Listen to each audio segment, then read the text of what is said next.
অন্নপূর্ণা ভান্ডার প্রকল্পের তৃতীয় কিস্তির টাকা নিয়ে বিরাট বড় ঘোষণা করল মুখ্যমন্ত্রী শুভেন্দু অধিকারী।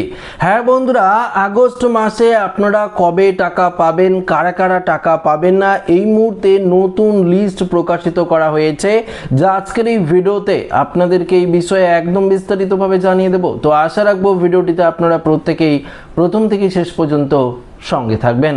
দেখুন বন্ধুরা, এই অন্নপূর্ণা ভান্ডার প্রকল্পে যারা এখনো পর্যন্ত টাকা পাননি তাদের মধ্যে অনেকেই রয়েছে যাদের এখনো পর্যন্ত অ্যাপ্লিকেশন আন্ডার ইনকোয়ারি রয়েছে, যাদের এখনো পর্যন্ত অ্যাপ্লিকেশন আন্ডার প্রসেস রয়েছে। তাদের জন্য তো খুশির খবর দিয়েছে শুভেন্দু অধিকারী, অর্থাৎ তিনি স্পষ্টভাবে জানিয়ে দিয়েছে আপনাদের চিন্তার কোনো কারণ নেই, আপনাদের ডকুমেন্টসগুলো রিভেরিফিকেশন করা হচ্ছে, রিভেরিফিকেশন করা হয়ে গেলেই আপনারা কিন্তু এই প্রকল্পের টাকা পাবেন। তবে হ্যাঁ, এখন সবথেকে গুরুত্বপূর্ণ আপডেট হলো, সবথেকে গুরুত্বপূর্ণ বিষয় হলো এই যে অন্নপূর্ণা ভান্ডার প্রকল্পে যারা জুলাই মাসের 1 তারিখে টাকা পেয়েছেন, 1 কোটির ওপরে আপনারা টাকা পেয়েছেন মহিলারা। তবে দেখুন, অনেকেই কিন্তু বাতিল পড়বেন আগস্ট মাসের অন্নপূর্ণা ভান্ডার থেকে, কেননা দেখুন নতুন রুলসে পরিষ্কারভাবে জানিয়ে দেওয়া হয়েছে যারা আয়করদাতা রয়েছে, যারা সরকারি চাকরিজীবী করে, সেটা অস্থায়ী হোক বা স্থায়ী হোক, সেক্ষেত্রে আপনি যদি প্যারা টিচার হয়ে থাকেন, আপনি যদি সিভিক ভলেন্টিয়ার হয়ে থাকেন, আপনি যদি আশা কর্মী, অঙ্গনওয়াড়ি কর্মী এবং হেল্পারও যদি হয়ে থাকেন, সেক্ষেত্রেও এই প্রকল্পের টাকা কিন্তু আপনারা পাবেন না। জুলাই মাসে পেলেও আপনারা কিন্তু আগস্ট মাসে এই প্রকল্পের টাকা পাবেন না, এটা কিন্তু স্পষ্টভাবে জানিয়ে দেওয়া হয়েছে রাজ্য সরকারের তরফ থেকে। তবে এই মুহূর্তে যে গুরুত্বপূর্ণ আপডেটটি উঠে এসেছে সেখানে কি বলা হয়েছে সেটি একবার আপনাদেরকে জানিয়ে দিই। অন্নপূর্ণা ভান্ডার প্রকল্পে 3,000 টাকা কবে সরাসরি ব্যাংক অ্যাকাউন্টে জমা হবে তা নিয়ে রাজ্যের লক্ষ লক্ষ মহিলার মধ্যে জল্পনা ও উৎকণ্ঠা বেড়েই চলেছে। জুলাই মাসের কিস্তি পাওয়ার পর এখন সকলেরই নজর রয়েছে আগস্ট মাসের কিস্তির দিকে। অনেকেই ভাবছেন, অনেকেই লোকমুখে শোনা যাচ্ছে যে জুলাই মাসে আপনারা পেয়েছেন কিন্তু আগস্ট মাস থেকে সরকার টাকা দেবে না, এমনটাই অনেক লোকমুখে শোনা যাচ্ছে। তবে দেখুন আপডেটে কি বলেছে, টাকা পাওয়ার নিয়ম ও পেমেন্ট প্রক্রিয়া, অর্থাৎ সরাসরি সরকারি নিয়ম অনুযায়ী অন্নপূর্ণা ভান্ডারের এই অর্থ ডিরেক্ট বেনিফিট ট্রান্সফারের মাধ্যমে অর্থাৎ ডিবিটির মাধ্যমে সরাসরি উপভোক্তাদের ব্যাংক অ্যাকাউন্টে পাঠানো হয়।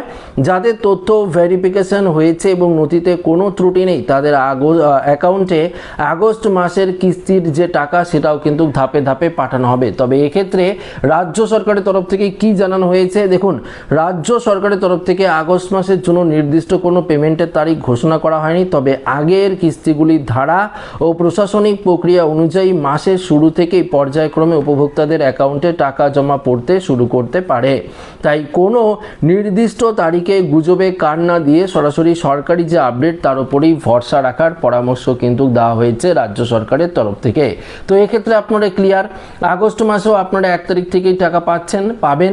এবং যারা যারা অন্নপূর্ণায়, অনেক মহিলা রয়েছে এখনও অন্নপূর্ণায় ফর্ম ফিল আপ করেনি, তাদেরও ফর্ম ফিল আপ করেছে অনেকেই, এবং যারা এখনও করেননি করবেন আপনারা, সেক্ষেত্রেও আপনার ভেরিফিকেশনটি হয়ে ধাপে ধাপে এই প্রকল্পের টাকা কিন্তু পাঠানো হবে।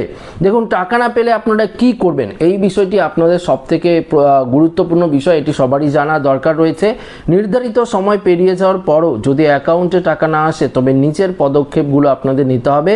কি কি পদক্ষেপ, প্রথমে নিজের আবেদন ও ভেরিফিকেশনের স্ট্যাটাস অনলাইন বা সংশ্লিষ্ট দপ্তরে গিয়ে একবার আপনাদের যাচাই করতে হবে। নথি যাচাই বা ব্যাংক অ্যাকাউন্ট সংক্রান্ত কোনো সমস্যার কারণে পেমেন্ট আটকে গেছে না তো, এটি যদি হয়ে থাকে সেটিও আপনাদের সলভ করতে হবে। কোনো সমস্যা থাকলে দ্রুত সরকারি হেল্পলাইন নাম্বারে আপনাদের যোগাযোগ করতে হবে। অন্নপূর্ণা ভান্ডার প্রকল্পের আগস্ট মাসের কিস্তি সংক্রান্ত নতুন কোনো সরকারি ঘোষণা এলেই আপনাদের কিন্তু আমরা বিস্তারিতভাবে জানিয়ে দেব। এবার দেখুন, বিভিন্ন পঞ্চায়েত অফিস, বিভিন্ন ব্লক অফিস, বিভিন্ন ওয়ার্ড পৌরসভা অফিসে কিন্তু এই যে লিস্টগুলো পাঠানো হয়েছে, যে সমস্ত মহিলাদের টাকা আটকে গেছে, সে পেমেন্ট ফেলার হতে পারে, ব্যাংক অ্যাকাউন্টজনিত সমস্যা থাকতে পারে, নামের বানান ক্ষেত্রে সমস্যা থাকতে পারে, বিভিন্ন ধরনের সমস্যার কারণে হয়তো তাদের টাকা ঢোকেনি। তো আপনারা নির্দিষ্ট ব্লক অফিস রয়েছে, সেখানে কিন্তু আপনারা অনলাইনে যে ফর্ম ফিল আপ করেছিলেন একটি রিসিপ্ট কপি পেয়েছেন, সেই রিসিপ্ট কপিটি আপনার আধার কার্ড, ভোটার কার্ড এগুলো নিয়ে মোবাইল নাম্বারটা যেটা ওটিপি আসে বা যেই নাম্বার দিয়ে আপনারা ফর্ম ফিল আপ করেছিলেন সেই নাম্বারটি অবশ্যই আপনারা কিন্তু নিয়ে যাবেন, নিয়ে আপনারা কিন্তু একবার তাদের সাথে যোগাযোগ করতে পারেন, কেননা লিস্ট কিন্তু বিভিন্ন জায়গায় বিভিন্ন সরকারি দপ্তরে পাঠানো হয়েছে। কি কারণে আপনার টাকা আটকে গেছে তারা কিন্তু হয়তো সেটি বলতে পারে, কেননা এডিট অপশন তাদের হাতেই হয়তো রয়েছে। এখনও পর্যন্ত অনলাইনে এডিট অপশন দেওয়া হয়নি। যদি দেওয়া হতো তাহলে তো আপনারা নিজেরাই চেক করে দেখতে পারেন কি কারণে আপনার টাকা আটকে গেছে, কি প্রকৃত কি সমস্যা রয়েছে। যাদের এখন দেখুন আন্ডার ইনকোয়ারি রয়েছে, আপনাদের ডকুমেন্টস দিয়ে ইনকোয়ারি চলছে, কি কারণে ইনকোয়ারি চলছে। যাদের অ্যাপ্লিকেশন আন্ডার প্রসেস রয়েছে, আপনার যে অ্যাপ্লিকেশন আন্ডার প্রসেস রয়েছে কি কারণে প্রসেস রয়েছে সেটা তো আপনাদের নিজের জানা নেই। তো সেই ধরনের সমস্যা কিন্তু আপনাদের হতেই পারে। তো এই সমস্যার সমাধান করার জন্য আপনাদের নির্দিষ্ট পৌরসভা অফিস, নির্দিষ্ট ব্লক অফিসে কিন্তু যোগাযোগ করতে হবে, সেখান থেকেই কিন্তু আপনাদের এই সমস্যার সমাধান করে দেবে। এবং এছাড়াও এখনও ভেরিফিকেশন প্রক্রিয়া চলছে, 30 আগস্ট পর্যন্ত চলবে। আপনারা যদি অপেক্ষা করেন তো অপেক্ষা করতে পারেন, অপেক্ষা করলেই ভালো হবে সব থেকে, কেননা এই প্রকল্পের টাকা প্রকৃত উপভোক্তাদের ব্যাংক অ্যাকাউন্টেই কিন্তু ট্রান্সফার করা হবে। যেটা ভিডিও শুরুতেই বললাম, আপনারা যদি সরকারি চাকরিজীবী হন, আয়কর দাতা হয়ে থাকেন, আশা কর্মী, অঙ্গনওয়াড়ি কর্মী থেকে শুরু করে সিভিক ভলেন্টিয়ার, বা আপনারা যদি প্যারা টিচার এগুলো যদি হয়ে থাকেন তাহলে আপনারা এই প্রকল্পের টাকা আশা করবেন না, কেননা আপনারা এই প্রকল্পের টাকা পাবেন না। যদিও পেয়ে থাকেন আপনাদের কিন্তু রিফান্ড করতে হবে, অর্থাৎ রিটার্ন কিন্তু করতে হবে। এটা কিন্তু পরিষ্কারভাবে জানিয়ে দেওয়া হয়েছে। তো আমার উদ্দেশ্য ছিল এই আপডেটটি আপনাদের কাছে পৌঁছে দেওয়া। ভিডিওটি ভালো লাগলে লাইক করবেন, বন্ধুদের সাথে শেয়ার করবেন, নতুন না থাকলে চ্যানেলটিকে সাবস্ক্রাইব করে আমাদের সঙ্গে জুড়ে থাকবেন। ধন্যবাদ।